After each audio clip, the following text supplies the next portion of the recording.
Hello, this is Chris Crawford with Chris Crawford Knives, and I wanted to show you something that I did on my last knife when I was shaping the handle material, the scales, and it worked really well.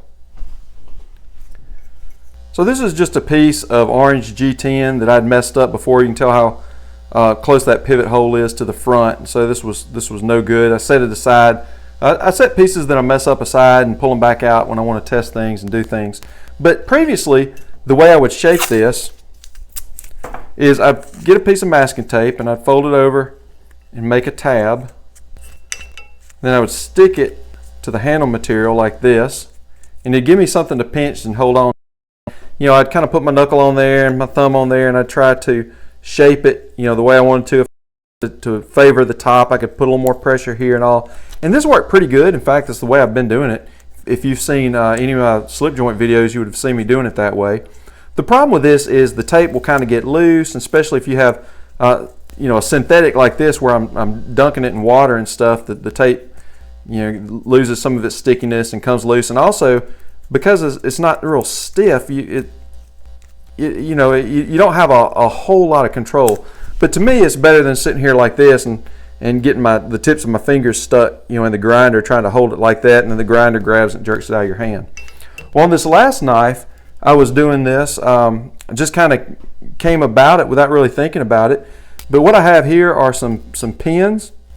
Now these are made up, these are 3/32 inch pins. Now you could use anything. You could use your nickel silver rod, your your stainless rod. You could use, you know, brass if you wanted to, or whatever. But I went down to Fastenal. We've got a Fastenal not too far from us, and basically this is just 3 feet of 01 tool steel drill rod. I guess it could be any kind of, it really doesn't have to be 01. It could be any kind of drill rod you want. I'm not worried about hardening it.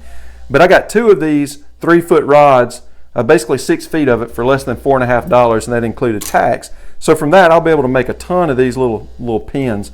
And not to use these for pivot pins or to hold the knife together, but basically to use these as handles. And so what I'll do here is just put these pins into the handle material, push them all the way in until they're flush. Now, if I were doing a knife with a liner, you know, I could have the liner on there. Or if I was doing a knife, this one doesn't have a bolster, but if I was doing one with a bolster, basically I would shape, you know, attach my bolster to my liner, shape my bolster, then attach my handle material with, you know, some couple spots of glue just to temporarily hold it in place. And then basically I could do the same thing, just push these pins in here. And now I've got handles. So these pins really act as handles. Holding one like this, I can put my knuckle up against there. Holding this bottom one, I can put my thumb against there, and I have a lot of control. So I have a lot more control than I did with the tape because it's stiffer, it's sturdier. I've got a good grip both at the top and the bottom. If I want to grind more at the top, if I want to favor the top, I can push it in like this, you know, check it. And what's going to happen as the handle material is being tapered or shaped, you're going to be grinding your pins down. And so that's why I call these sacrificial pins. So I'll just keep using them, and the pins will get shorter and they'll get shorter. And when they get too short to comfortably hold on to, I'll just toss them and cut another 3 pieces from that drill rod.